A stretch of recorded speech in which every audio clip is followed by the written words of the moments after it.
y están de acuerdo conmigo, damos inicio a nuestra conferencia de prensa. Primero que nada, les doy la bienvenida a todas las personas que nos acompañan en esta conferencia de prensa virtual del 21 de marzo del 2023 del Instituto Mexicano de Ejecutivos de Finanzas.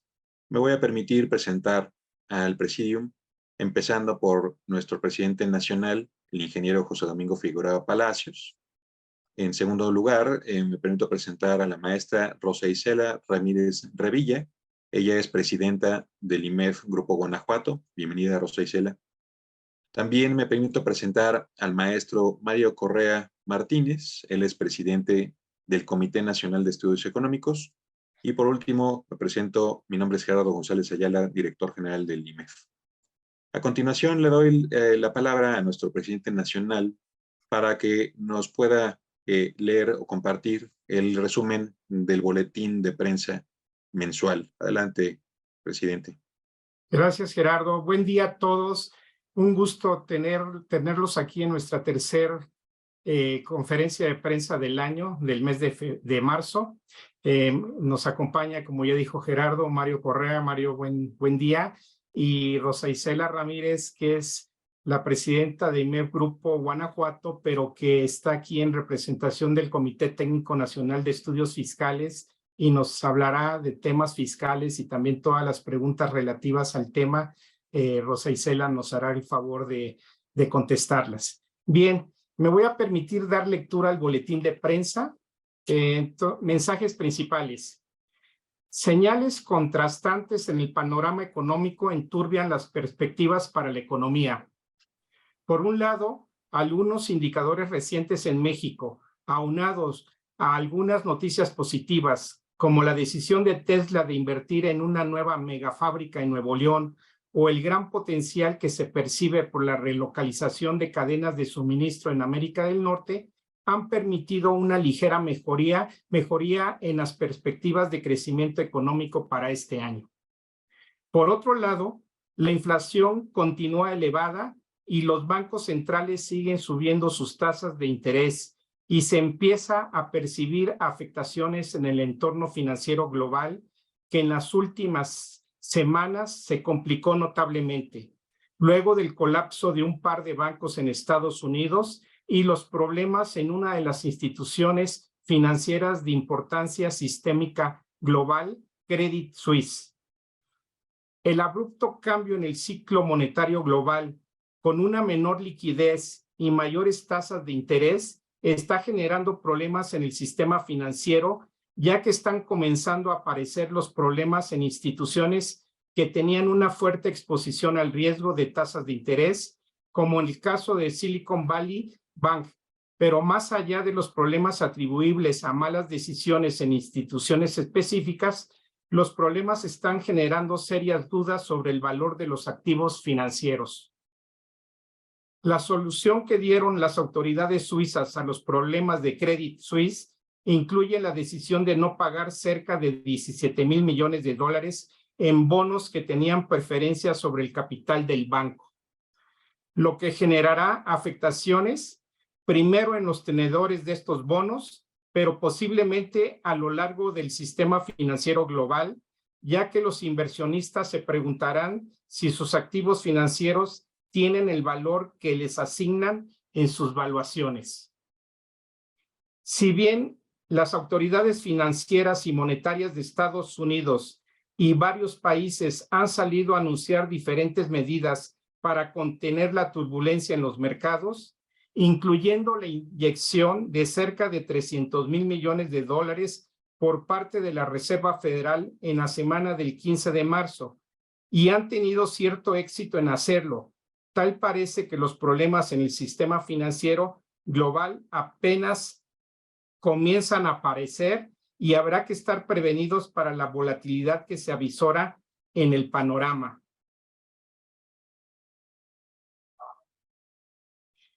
En este entorno, el sistema financiero mexicano presenta contrastes para tener en cuenta.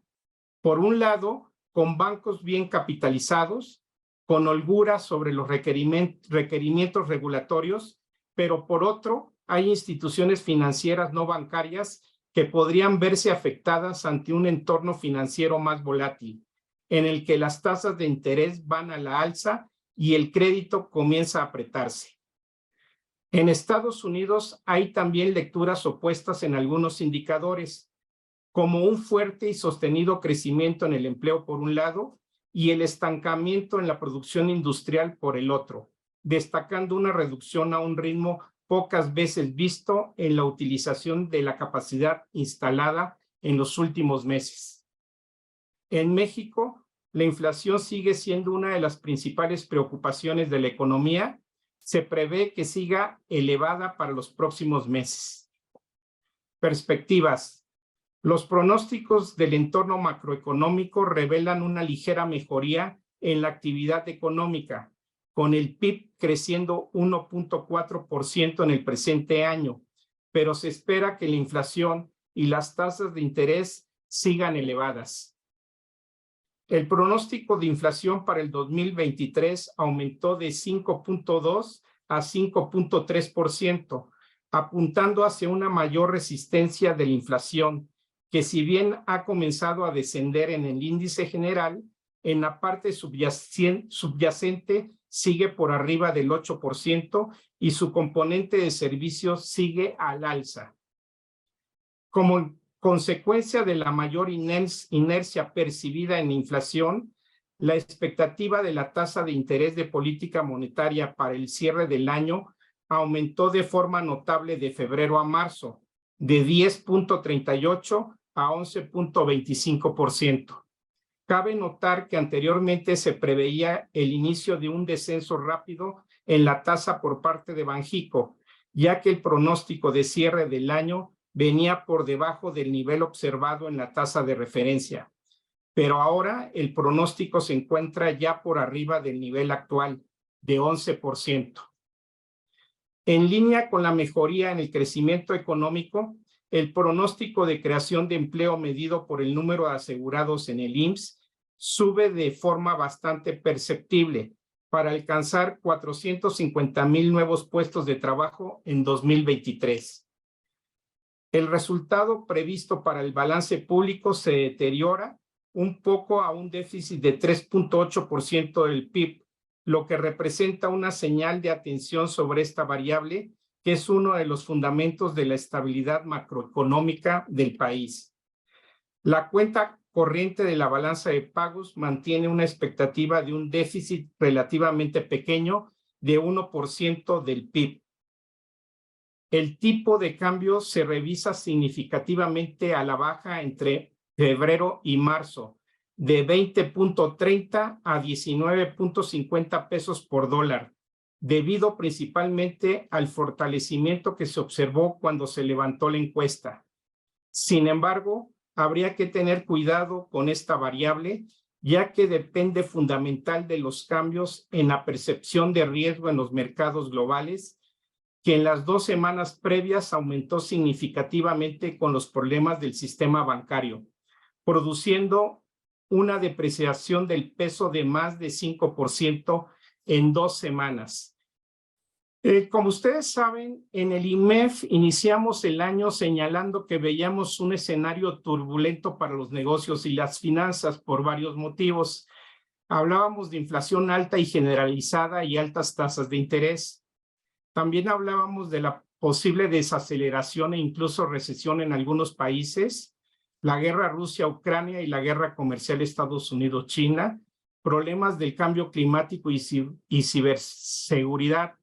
Y ahora, pues todavía se incorpora como otra variable de este ambiente turbulento el colapso de un par de bancos en Estados Unidos y los problemas de una de las instituciones financieras de importancia sistémica global como es Credit Suisse. Tal parece que los problemas en el sistema financiero global apenas comienzan a aparecer y habrá que estar prevenidos para la volatilidad que se avisora en el panorama. Y ante este escenario turbulento para los negocios y las finanzas, la pregunta es, ¿la decisión de la FED es inflación o banca o un término intermedio? Pues ya veremos el día de mañana. Para pasar a la etapa de preguntas y respuestas, le preguntaría antes a Isela si tienes algunos puntos que comentar de la parte fiscal, Isela, o vamos directamente a las preguntas y respuestas.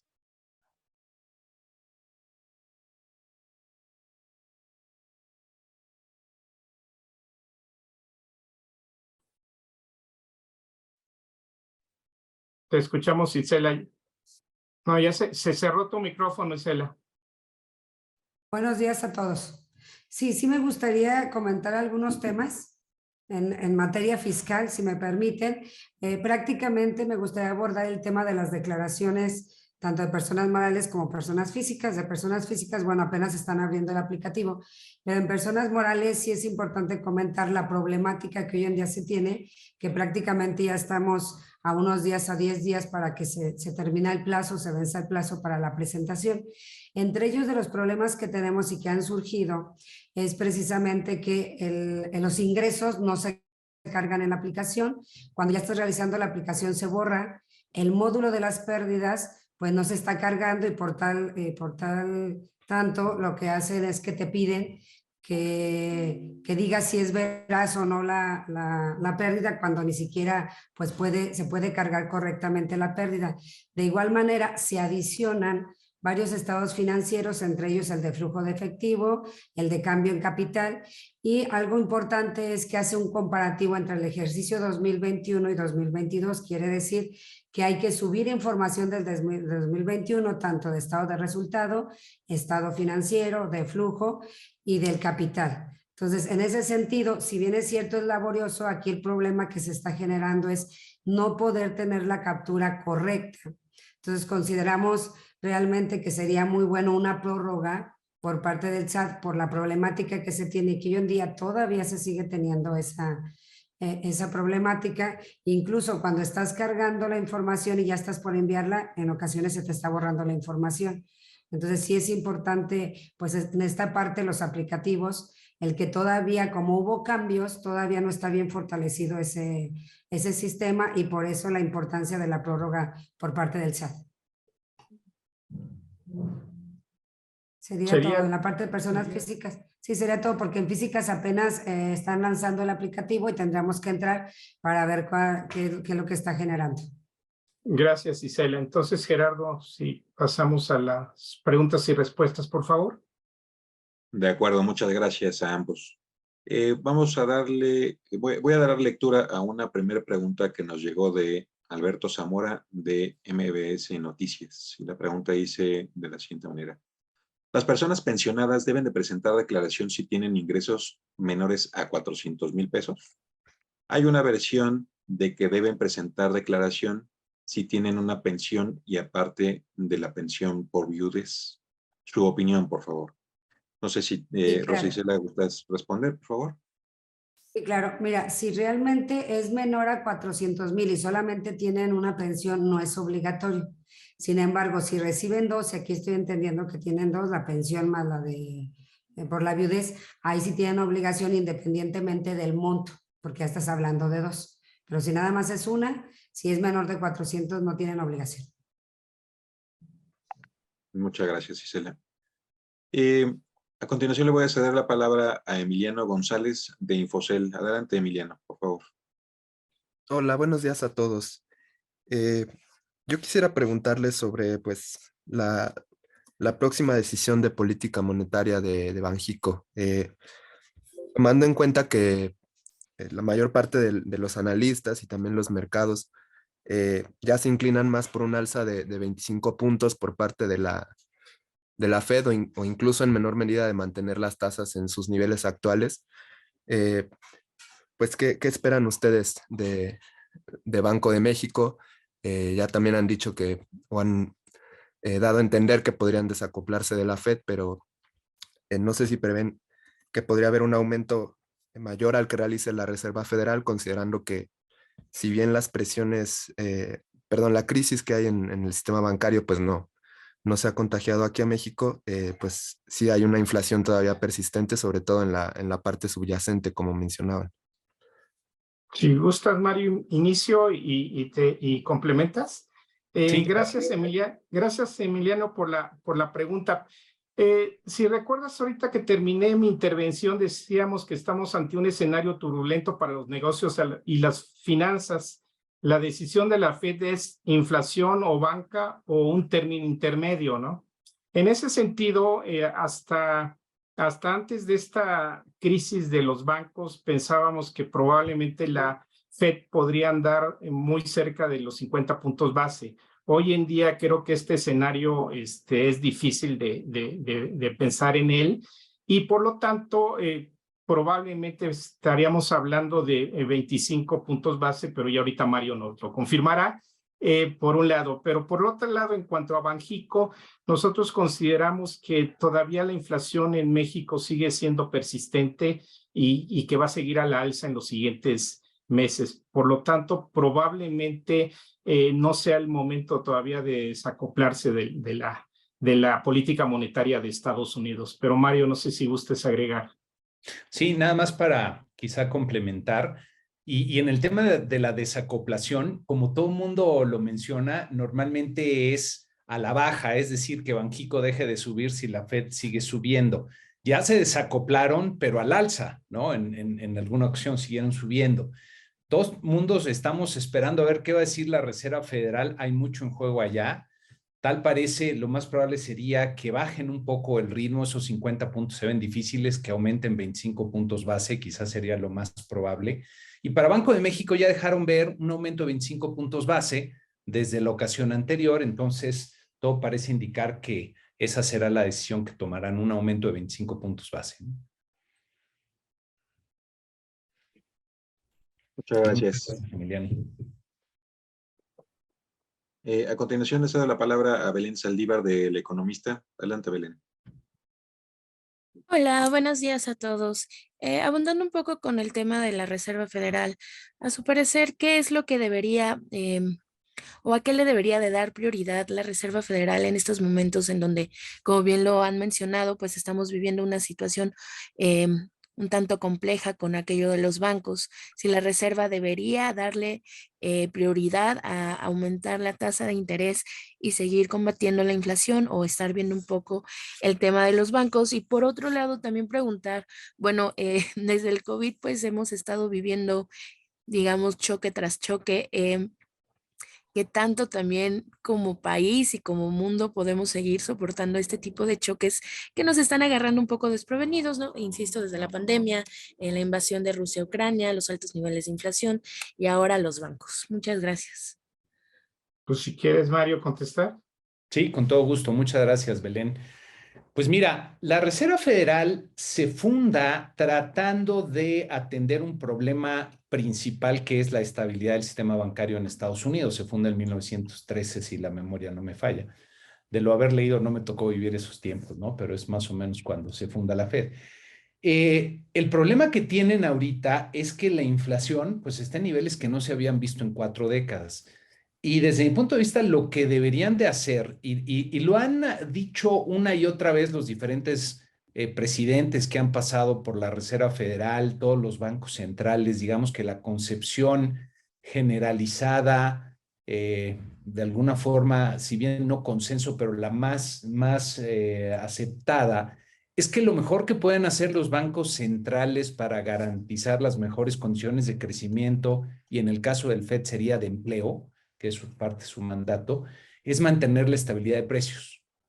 Entonces, la Fed debería seguir subiendo su tasa de interés hasta asegurarse que la inflación está pues controlada, lo cual le va a llevar un tiempo conseguir. El problema es que lo que estamos viendo ahorita en el sistema bancario, yo creo que no hay que verlo nada más como un hecho aislado de un banco que por circunstancias especiales o malas decisiones se metió en problemas y no vieron venir el cambio que se iba a dar con las tasas de interés más altas, y eso les genera una serie de problemas. Yo creo que lo que estamos viendo ya son las primeras consecuencias de este cambio tan abrupto que se ha dado en el entorno monetario y de tasas de interés en el mundo por parte de los bancos centrales. Y como comentamos en el comunicado, está poniendo de alguna forma en algunas dudas sobre el valor que tienen los activos financieros. Para evaluar cualquier activo, normalmente tú tienes un flujo en el tiempo y lo vas a descontar considerando la tasa de interés o la trayectoria que tienes de tasas de interés esperadas. Y esas tasas hoy son considerablemente más altas. Eso quiere decir que el valor de muchos activos debería ser menor. Para bancos como el caso de Silicon Valley, que de repente empezó a necesitar liquidez, había invertido en bonos de largo plazo y de repente tiene que conseguir esa liquidez, tiene que salir a vender esos bonos cuando han perdido mucho valor, eso le empezó a generar muchas pérdidas que empezaron a comprometer su capital y acabó siendo colapsado. Entonces yo creo que hay que estar muy pendientes hacia adelante en este tema de la turbulencia financiera, porque nuevamente el entorno monetario global ha cambiado dramáticamente y vamos a empezar a ver pues este tipo de consecuencias, ¿no? Ahorita estamos viendo los impactos en algunas instituciones financieras y todavía no sabemos hasta dónde va a llegar el aumento en tasas y depende de qué pase con la inflación. Luego vienen otros fenómenos que van acompañados normalmente en este tipo de historias, que pueden ser que empieza a crecer la cartera vencida en algunos bancos y también eso compromete, genera inquietud en el sistema bancario. Ese es otro de los elementos que también se presentan. Y más adelante puede haber temas también de países y gobiernos altamente endeudados. Cuando suben las tasas de interés empiezan a aparecer este tipo de problemas. Entonces yo creo que hay que estar muy pendientes y nuevamente la Reserva Federal, su mandato de ser controlar la inflación, tiene otras herramientas y otros instrumentos y tiene que coordinarse con el Departamento del Tesoro en Estados Unidos para lograr que se dé el ajuste que tiene que darse en la evaluación de muchos de estos instrumentos, pero al mismo tiempo estar conteniendo la inflación. Eso es muy complicado de hacer y por lo mismo creo que vamos a tener todavía volatilidad en los mercados financieros globales. Y esto de los choques uno tras otro, pues sí, ya llevamos una rachita bien intensa de sorpresas, una sí y otra también, y pues ya se está convirtiendo más bien en costumbre ahora de qué chistera va a saltar el conejo. Hay un jueguito muy famoso en Estados Unidos que le llaman el guacamole, el que los niños le pegan con un martillito a los topos que van saliendo de una maquinita y hay diferentes que van saliendo todo el tiempo. Pues estamos en un entorno donde se han aparecido varios de esos topos y seguramente van a seguirse apareciendo, ¿no? Y por eso hablamos de este entorno tan complejo, en el cual, por un lado, está el potencial que tiene el país de crecimiento importante si alineamos bien las políticas, pero por otro lado, todos estos riesgos que están empezando a aparecer en el entorno, ¿no? Entonces, espero con eso haber contestado tu pregunta, Belén. Muchas gracias. Gracias, Mario. A continuación, Lindsay Esquivel nos envía la siguiente pregunta. Ella es del Financiero. Mencionan que hay instituciones financieras no bancarias que podrían verse afectadas ante un entorno financiero más volátil. ¿Cuáles son ese tipo de instituciones? ¿Pueden dar un ejemplo? ¿Ya tienen detectadas cuántas están en riesgo? Esas son las preguntas. Adelante. Yo contestaría en este sentido que estamos hablando de un sistema bancario con buena capitalización. Recordemos que la capitalización del sistema bancario anda alrededor del 19% cuando el promedio que se le exige debe andar que alrededor del 10%. De ese lado no vemos tema. Del lado de la pregunta concreta de Lindsay, yo creo que estamos hablando de todas aquellas instituciones intermediarias no bancarias, pero yo aquí le pediría a Mario si quisiera concretar la respuesta. Sí, con todo gusto. No tenemos alguna con nombre y apellido detectada o algún número, pero lo que sí es previsible y de alguna forma lo estamos viendo con la quiebra de Silicon Valley, aquellas instituciones cuyo modelo de negocios dependa del financiamiento barato y abundante para ser viable, van a empezar a tener problemas porque el financiamiento ya no va a ser ni abundante ni barato como había venido siendo en el pasado. Silicon Valley le daba crédito a estas startups, a muchas de estas empresas que no requerían crédito porque nadaban en dinero de todos los fondos de venture capital que tenían a su disposición. Empiezan a cambiar las cosas, empiezan a subir las tasas, empieza a secar esa cantidad de recursos y de repente empiezan a requerir liquidez por otros lados. Entonces, a eso nos referimos. Por ejemplo, muchas de los no bancos que hay dando crédito hoy día en México y que de alguna forma dependen de que algún banco le diera la línea de crédito o estaban de alguna forma consiguiendo algún tipo de capital por otro lado, el costo de esos recursos ya se está encareciendo. Entonces, se les va a complicar la vida a muchos de este tipo de empresas. El sistema bancario, como comenta José Domingo, aquí en México está muy bien capitalizado, se administran bien. Diría que toman las decisiones que tienen que tomar. Y justamente por eso, en un entorno en donde se vuelve más complicado, están subiendo las tasas, hay menor liquidez, los bancos van a cuidar más sus recursos y eso lo que implica es que para aquellos negocios que puedan verse más susceptibles a este tipo de riesgos, se va a cerrar la llave.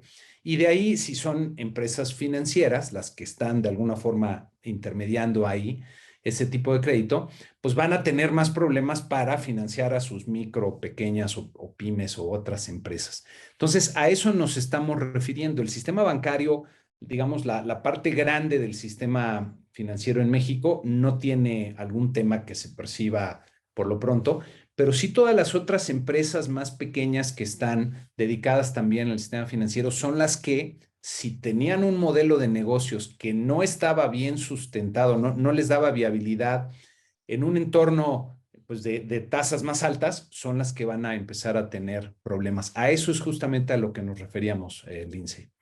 Y espero con esto haber contestado tu pregunta. Gracias, Mario. A continuación le cedo la palabra a Leonor Flores del Universal.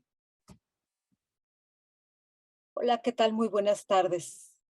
¿Me escuchan? Sí, sí, Leonor. Buenas tardes. Todavía buenos días. Pues mi pregunta es para la experta fiscal que hoy nos acompaña. Usted estaba solicitando una prórroga. ¿Nos puede decir hasta qué plazo usted consideraría prudente que el SAT les pudiera dar más tiempo para poder cumplir en forma con la declaración, dado los inconvenientes que ustedes han detectado? ¿Cuándo sería conveniente? Porque de acuerdo con el administrador general de recaudación, que es Gary Flores, pues hace poquito dijo que pues los contribuyentes, personas morales, habían aceptado muy bien todos estos cambios de forma que se habían dado en la presentación de la declaración anual. Y dijo que pues tan es así que en febrero empezaron a recibir casi 50,000 declaraciones y luego este número se aumentó considerablemente los primeros días de marzo y que por lo tanto él no veía la necesidad de dar más tiempo, porque además como cae en día de fin de semana, que es día inhábil, en la fecha límite, pues se recorrería y van a tener hasta el 3 de abril. Entonces quisiera que usted nos dijera más o menos cuándo considera prudente y qué tan complicado están ustedes enfrentando este tipo de situaciones como para decir que no están listos todavía. Y la otra pregunta sería para los demás ponentes en relación a, bueno, ahora en la convención bancaria que se llevó a cabo en Mérida, pues tanto todas las autoridades, Hacienda, Banco de México, la Comisión Bancaria, dijeron que pues que no cunda el pánico, que no va a pasar absolutamente nada en México por el colapso de bancos en Estados Unidos y en Europa. ¿Ustedes coinciden con esta visión de que debemos estar tranquilos, de que no nos va a pasar nada, de que ahora sí que, pues, que no cunde el pánico? Gracias. Si me permiten, en la primera pregunta, en efecto, si bien es cierto, ya se han presentado algunas declaraciones, el problema es que tenemos dos tipos de declaración. Estamos hablando de personas morales en general y régimen de confianza. Donde más tenemos problemas precisamente es el régimen de manera general, y que la realidad podría ser que 15 días puedan ser suficientes para poder para poder cumplir y sobre todo si en el plazo de estos días, que faltan prácticamente días, la autoridad actualiza el sistema, que es el problema que realmente tenemos, no es porque no se quieran presentar o por la carga de trabajo, o sea, definitivamente sí se dio más carga de trabajo, el problema es que no se tienen los datos. Hoy en la mañana entré a la aplicación precisamente y todavía hay quien está haciendo declaraciones complementarias. Hoy 21 no se pueden ver esas declaraciones. Entonces, esa es la problemática que se tiene. Y si bien es cierto, el aplicativo es amigable en el sentido de que te da la opción de poner observaciones, si vienen varias información que es nueva y que como tal como nueva, precisamente primero, pues bueno, hay que generar informaciones extra y segundo es que no está la información en la aplicación y que aunque nosotros queramos ingresarla no se puede porque esa es una información que está cargando directamente el SAT. Entonces, sí creo que 15 días sería muy importantes. ¿Por qué? Porque la problemática no solamente no es presentarla, el problema es que cuando se genera un pago, a quien le queda a favor o tiene pérdidas y que las puede utilizar, pues no tienen problema, pero a quien le va a generar el pago y no alcance a presentar, aparte de hacer un pago, pues va a generar recargos y en su momento, en caso de que se haga más el plazo, pues estarías hablando de actualizaciones. Entonces, sí considero que 15 días pudieran ser muy buenos para que se diera esa prórroga o bien que la autoridad en estos días haga la actualización de sus sistemas para que podamos cumplir en tiempo esas declaraciones que, bueno, tenemos la obligación. Ok, si quieres, Mario, inicio con la segunda pregunta y complementas. En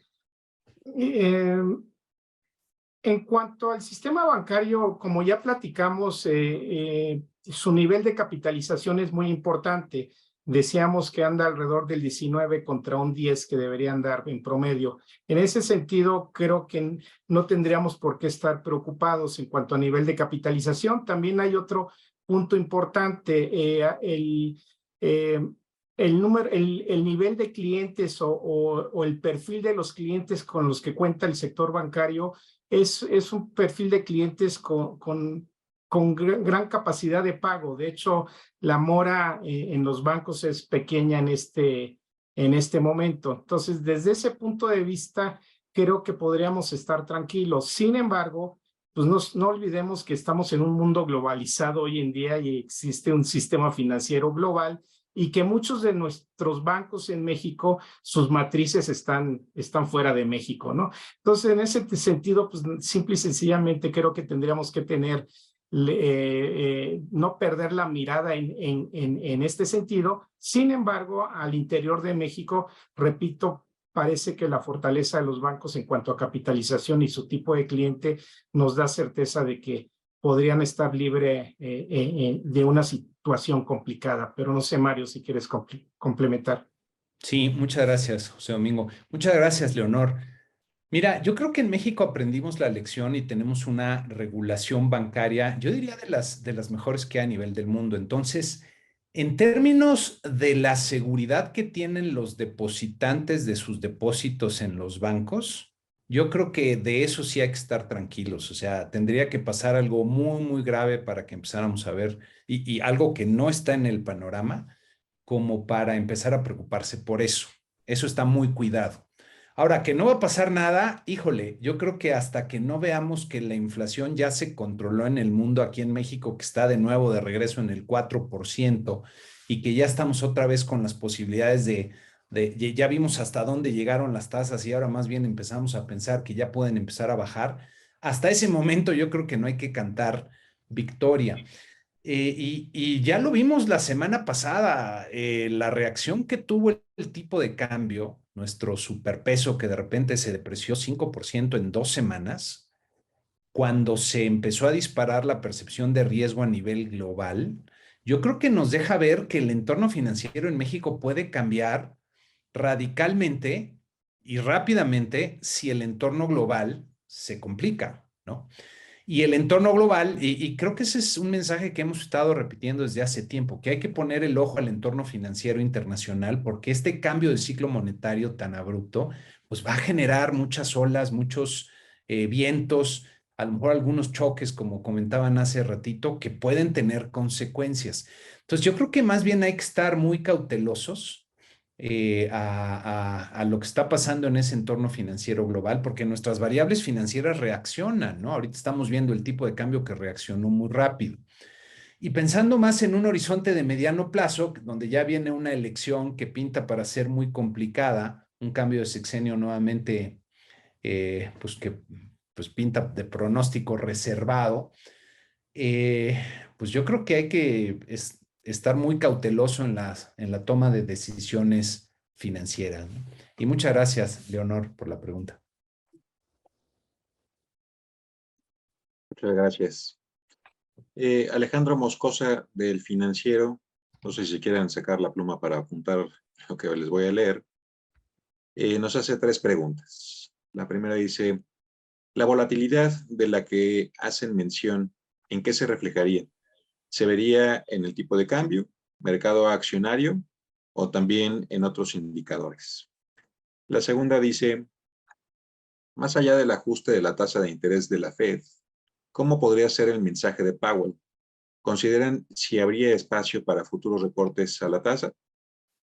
Y la tercera dice de la siguiente manera, con este entorno, ¿ven un escenario de recesión para la economía de Estados Unidos y también en la mexicana? Esas serían las 3 preguntas. Adelante. Pues Mario, si gustas.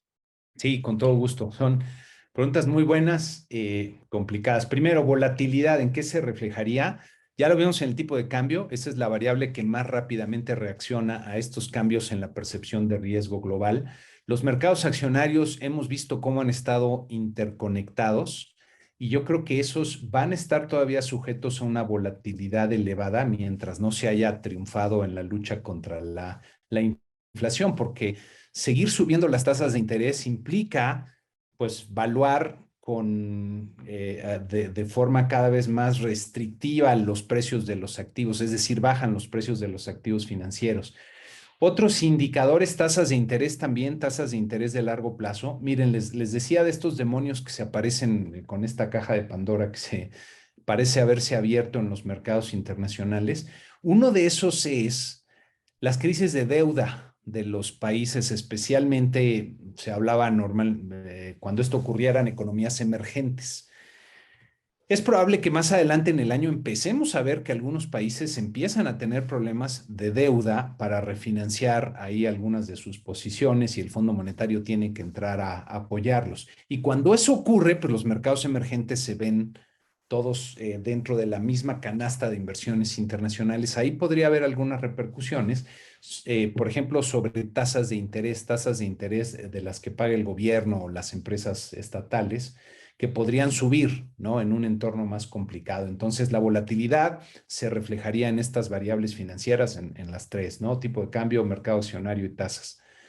¿Cómo podría ser el mensaje de Powell? La tiene muy, muy complicado porque si da la impresión de que está abandonando la lucha contra la inflación, eso podría ser muy mal tomado por los mercados porque ahorita le da un respiro a las cosas, pero después pues todo el mundo, bueno, no sé si todo el mundo, pero lo que se vería venir son tasas que tienen que aumentar más de lo que hoy día se estaba esperando. Si ustedes siguen nuestros comunicados y el año pasado justamente decíamos que al ir tarde en su lucha contra la inflación, la Reserva Federal tenía que aumentar las tasas más rápido y por más tiempo. Entonces, mientras más se tarden en poner bajo control a la inflación, esa posibilidad de tener que subir todavía más las tasas y mantenerlas altas por más tiempo va aumentando. Entonces, por eso es importante el mensaje de Powell. Yo creo que sería muy deseable que comentaran que sí subieran la tasa diciendo que están enfocando la lucha contra la inflación y que tienen otros instrumentos, algo así parecido a lo que ya dijo también la gobernadora del Banco Central Europeo, tienen otros instrumentos para garantizar la solvencia y liquidez del sistema financiero. Algo así creo que podría ayudar a los mercados. Ahora, el margen de maniobra que tienen es muy pequeñito porque la situación en los mercados internacionales sí está muy tensa. Entonces vamos a ver qué es lo que nos dice. Y luego, si vemos un escenario de recesión para Estados Unidos y México, pues es uno de los riesgos importantes que hemos venido comentando. Una de las cosas que nos llaman la atención es justamente la velocidad a la que está bajando la capacidad instalada en la industria en Estados Unidos. Si ustedes ven una gráfica de esta velocidad con la que está bajando, cuando eso ha ocurrido en episodios anteriores, pues viene después una caída más fuerte y normalmente precede una recesión. Ha habido muchas señales ominosas de diferentes indicadores, por ejemplo, el que las tasas de interés de corto plazo estén por arriba de las de largo plazo. Usualmente cuando eso ocurre, viene una recesión en Estados Unidos. Pareciera ser que esa recesión que se venía cantando quizá desde finales del año pasado, se ha tardado un poquito en llegar. El mercado laboral en Estados Unidos está muy fuerte, pero la posibilidad, pues ahí está.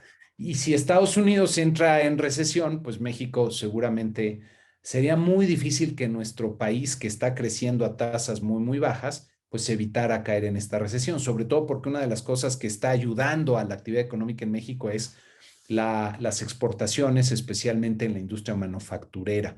Entonces, es uno de los riesgos que hay que estar siguiendo, el que se pueda caer en un escenario de recesión, tanto en Estados Unidos como en México. Sí, es uno de los riesgos que hay que ver, ¿no? Y espero con eso haber contestado tus preguntas, Alejandro. Muchas gracias. Yo complementaría, Mario, en este sentido de la recesión de Estados Unidos, que ese fue uno de los factores que nos llevó a reconsiderar nuestro crecimiento de Producto Interno Bruto de 1.2 que traíamos a 1.4. Porque hasta antes de este problema de los bancos en Estados Unidos, considerábamos al inicio del año que la recesión iba a ser más cercana a medio año del 23. Sin embargo, todas las señales, como lo decimos en el boletín, hay muchas señales encontradas y que nos han llevado a pensar que la recesión se daría a finales del 23 o a finales del 24, y que ese es uno de los motivos por el que nos llevó entre otras cosas, a reconsiderar nuestro Producto Interno Bruto de 1.2 a 1.4. Gracias, Alejandro, por las preguntas. Gracias. Le cedo la palabra ahora a Miguel Ramírez de Impuestum. Adelante.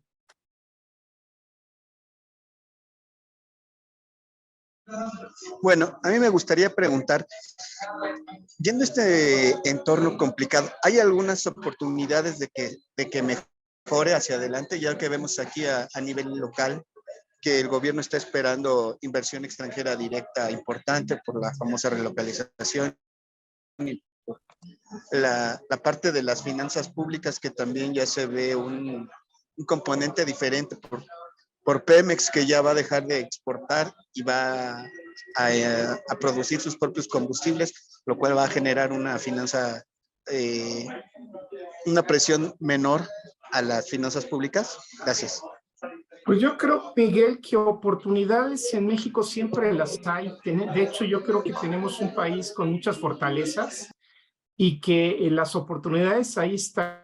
Es nada más saber implementar las políticas públicas para orientar de mejor forma estas oportunidades. Hoy en día, pues estamos hablando de la relocalización de las empresas, en las cuales se va a requerir, entre otras cosas, energía y energía limpia.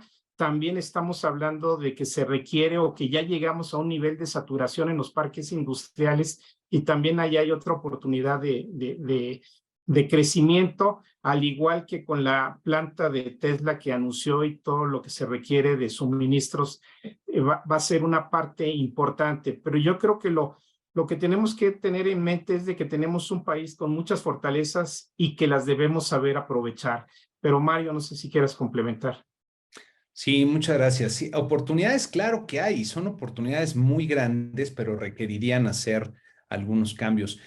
A mí me gustaría reflexionar de esta decisión que tomó Tesla de invertir en el país. Miren, si pensamos que Tesla está pensando que sus proveedores de energía eléctrica van a ser los que conocemos que hay actualmente y que están siendo privilegiados por la política energética actual, pues no tiene mucho sentido una decisión de esas desde mi punto de vista, ¿no? Entonces me da la impresión de que ellos están viendo más de largo plazo. Esta es una planta que va a tardar años en construirse, desde luego más allá de lo que es el sexenio. Y me da la impresión de que se está empezando ya a visorar que vienen cambios en este tipo de políticas, especialmente la energética. No caminan las cosas en el país. como se esperaría para que hubiera una mejoría si no se dan estos cambios, especialmente en la política energética. Pero oportunidades, claro que hay. Ahora, en el tema de Pemex que mencionas, híjole, Pemex debe 105,000 millones de dólares y gracias a que exporta buena parte del petróleo, tiene cierta cobertura natural en sus finanzas. Si dejan de exportar, esa sería una decisión estratégica, creo yo, muy peligrosa si nos cambia el entorno como parece que se está cambiando. La presión que hay de Pemex sobre las finanzas públicas no es porque venda petróleo al extranjero o se produzca aquí o afuera, es porque están perdiendo dinero. Y es muy difícil en el entorno que estamos viendo hasta el momento y con la estrategia que tienen definida hasta el momento, que dejen de perder dinero, ¿no? Eso es algo que tendría que cambiar para que entonces sí las finanzas públicas dejaran de estar presionadas por Pemex. Entonces, creo que sí hay oportunidades que se están empezando a aparecer en el entorno que requieren un cambio en alguna en la visión que se tiene del desarrollo del país y que se empieza a percibir que ese cambio se puede dar después del 2024, ¿no? Con eso te contestaría, Miguel, y muchas gracias. Gracias. Y nada más para la parte fiscal. Ahí, esos 15 días, ¿se podría estabilizar el sistema del SAT para que ustedes presenten la información? ¿O por qué dice esos 15 días? Porque sistemas de esos no se corrigen en 2 semanas. Y de hecho sí lo están haciendo, por ejemplo, la otra semana traíamos algunas diferencias entre las conciliaciones que hacemos fiscal y contable y esa parte ya la actualizaron y ya bueno, ya la podemos hacer. La parte de las pérdidas todavía no se actualizan, como que lo van haciendo por semana, de acuerdo a las preguntas que les van haciendo en el SAT, que van metiendo de acuerdo a esas problemáticas, lo van viendo, así como otros organismos también ya se pronunciaron. Precisamente por eso decimos 15 días, porque si ahorita algún contribuyente trae alguna diferencia y mete alguna complementaria, más o menos tarda una semana, semana y media en lo que se actualiza el sistema. Por eso es la petición de los 15 días, o bien en caso de que ahorita en estos días se hagan las adecuaciones, pues podíamos salir perfectamente, pero digo, por lo que lo vemos, yo creo que sí todavía le faltan varias cosas, pero sí, sí consideramos que esos 15 días serían apropiados porque los módulos lo van haciendo cada semana, la actualización, el SAT, tanto en los FDI, que son las facturas, y también como los FDI por nóminas, que también luego traían algunas diferencias, así como otra petición que se le había hecho donde lo que queríamos era que cuando presentaran los estados financieros, por lo de regular te da una vista previa para ver si lo cargaste adecuadamente y en este momento todavía no te deja ver esa vista previa para ver que no tengas algún error para enviarlo. Es por eso, porque sí lo van actualizando semanalmente. Gracias. Gracias, Miguel. A continuación, Azucena Vázquez de Reforma nos envía las siguientes preguntas. ¿Pueden dar más detalles de por qué las instituciones financieras no bancarias del país pudieran verse afectadas por la situación que atraviesan instituciones financieras a nivel internacional? ¿Qué medidas podrían tomar las autoridades para que el eventual impacto en estas instituciones financieras no bancarias sea el menor posible para los usuarios? No sé, Mario, sí. A ver, si repites nada más, por favor, la pregunta, Gerardo, es la primera, si las instituciones financieras no bancarias, si era otra vez de dar ejemplos, me perdí un poquito. Si quieres la leo de nueva cuenta. Sí. Dice, ¿pueden dar más detalles de por qué las instituciones financieras no bancarias del país pudieran verse afectadas por la situación que atraviesan instituciones financieras a nivel internacional? Ok. El tema, Azucena, y muchas gracias por la pregunta, es que está cambiando muy rápidamente cuando hablamos de este cambio en el ciclo monetario de tasas. Imagínate que tú tenías negocios, empresas medianas, pequeñas, que antes, hace un par de años, o poco tiempo más atrás, obtenían financiamiento a tasas, pues aquí en México a lo mejor del 5 o 6%, Había mucho dinero también en los mercados, estaban estos fondos que manejaban de venture capital, que estaban inyectando dinero a las nuevas empresas que estaban surgiendo, y estas empresas financieras, no bancos, tomaban buena parte de esos recursos para colocarlos en este tipo de empresas. Y de repente tu tasa de interés ya no es del 5 o 6%, ahora es del 11, 12 o 13%, dependiendo del margen que hayas tenido, ¿no? Y de la diferencia que pagabas contra ti. ¿Qué le está pasando a estos negocios que ahora tienen que financiarse a una tasa sensiblemente mayor? Y que también sus clientes están teniendo que financiar a una tasa sensiblemente mayor y que el entorno económico pues no es el mejor que tenemos hasta el momento.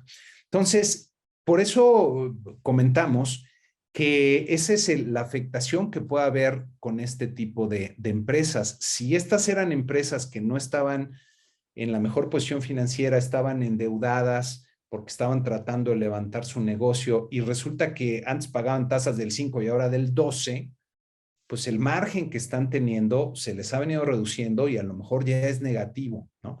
A eso nos referimos. Es más bien una explicación más que puntual, es, si me lo permites así, teórica, ¿no? De lo que se ve que está pasando en los mercados. Y es de esperarse, o sea, si tú te está costando mucho más el costo de financiamiento, pues te está quedando menos dinero para lograr otras cosas y si no tienes un balance fuerte, pues empiezas a tener problemas. A eso nos referimos y espero que más o menos se entienda o me haya podido explicar con esta explicación de por qué estas instituciones pueden estar viéndose afectadas. Número uno, porque tenían antes un financiamiento muy barato y abundante que ya se está secando y está siendo más caro y el crédito que estaban dando era a empresas también que antes recibían en su modelo de negocios pues tasas muy baratas en su financiamiento, pagaban tasas muy bajas y ahora están pagando más dinero y son empresas que pues en muchos casos no están con una posición financiera sólida y entonces si empiezan a tener problemas estas empresas, también las financieras no bancarias que están financiando empiezan a tener este tipo de problemas. Y creo que ya hemos visto algunas el año pasado, así como alertas muy tempranas de este tipo de problemas cuando empezaba apenas el ciclo de alza en las tasas de interés. Entonces, espero que con esto más o menos quede respondida a tu pregunta, Azucena, de por qué estamos esperando que esto ocurra, ¿no? ¿Y había otra, Gerardo? Sí, la siguiente parte que dice, ¿qué medidas podrían tomar las autoridades para que el eventual impacto en estas instituciones financieras no bancarias sea el menor posible para los usuarios? Bueno, tienen que estarlas monitoreando y creo que de hecho lo están haciendo. Habría que ver nada más, las que están más monitoreadas son los bancos y son los que están más seguros, como hemos comentado aquí una y otra vez. Pero mientras más chiquitas son las empresas, pues menor es la regulación a la que tienen lugar y es donde te llevan las sorpresas. Estas cajas de ahorro que luego son muy regionales y de repente se administraron mal o pasó cualquier cosa, te empiezan a contaminar lo que ocurre en el sistema.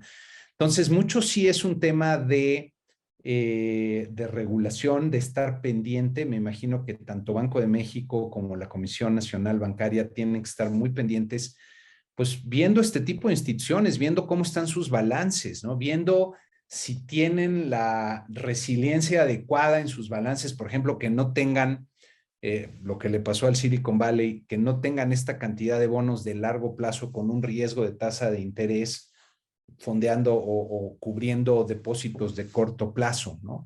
Que sigan sus carteras vencidas, que no estén muy concentradas en algunos sectores que son los que pueden tener problemas bajo estas condiciones. Por ejemplo, digo, ya vimos todos los sectores de criptomonedas, estos exchange, que es la empresa en donde se intercambian los criptoactivos por moneda fuerte, que han tenido problemas y ya tenemos ahí un par de empresas importantes en el mundo que quebraron y dejaron a mucha gente sin saber dónde están su dinero en sus criptoactivos.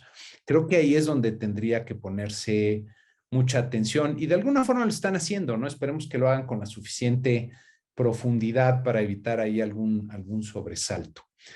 Pero nuevamente, el tema, y creo que es en lo que hay que insistir, el cambio en el ciclo monetario ha sido tan abrupto, tan rápido, que es muy difícil que las instituciones hayan podido adaptarse todas con la suficiente velocidad al cambio que se ha dado en las tasas de interés, y por eso se están generando este tipo de problemas, y mientras no concluya este ciclo, pues es probable que ese tipo de problemas sigan apareciendo.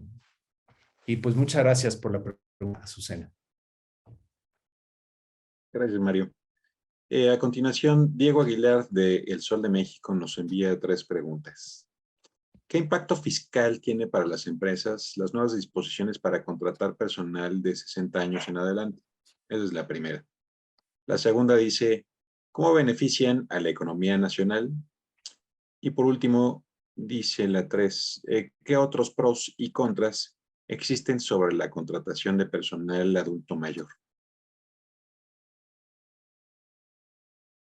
Sí, bueno, sobre la parte que comentas del impacto fiscal, bueno, ya tiene tiempo donde efectivamente a las personas mayores daban un estímulo, sin embargo, bueno, no era, realmente no había tantas contrataciones, sin embargo, hoy en día se ha generado mayormente ese tipo de contrataciones y sí tiene un impacto positivo. En cuestión estamos hablando en la parte fiscal porque te dan un estímulo.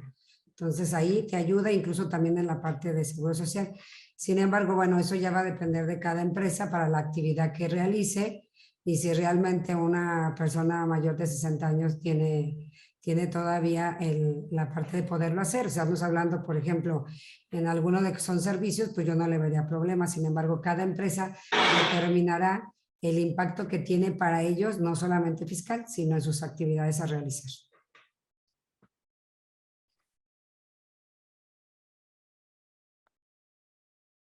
No sé, José Domingo, si tú gustas responder con relación a cómo benefician a la economía nacional y qué pros y contras existen sobre la contratación de adultos mayores.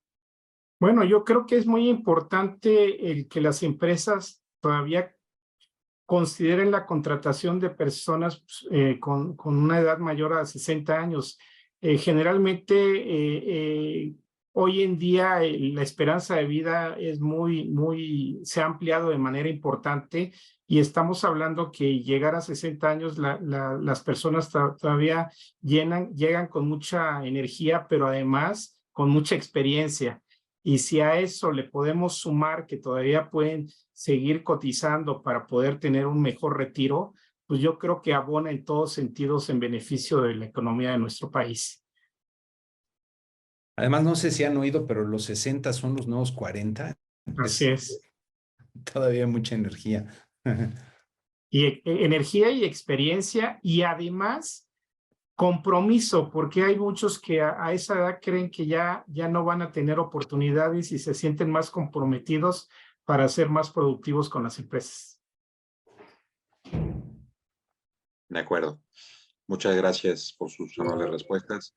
Y ya no tenemos más personas apuntadas para hacer alguna pregunta. Entonces, si nos honras, José Domingo, con el cierre de la sesión del día de hoy, por favor. No, nuevamente agradecerles la oportunidad a todos ustedes por participar en esta conferencia de prensa. Para nosotros es muy importante la presencia de ustedes y tener el intercambio de ideas. Muchas gracias a todos ustedes. Nos vemos en la conferencia de prensa del mes de abril. Gracias y saludos a todos.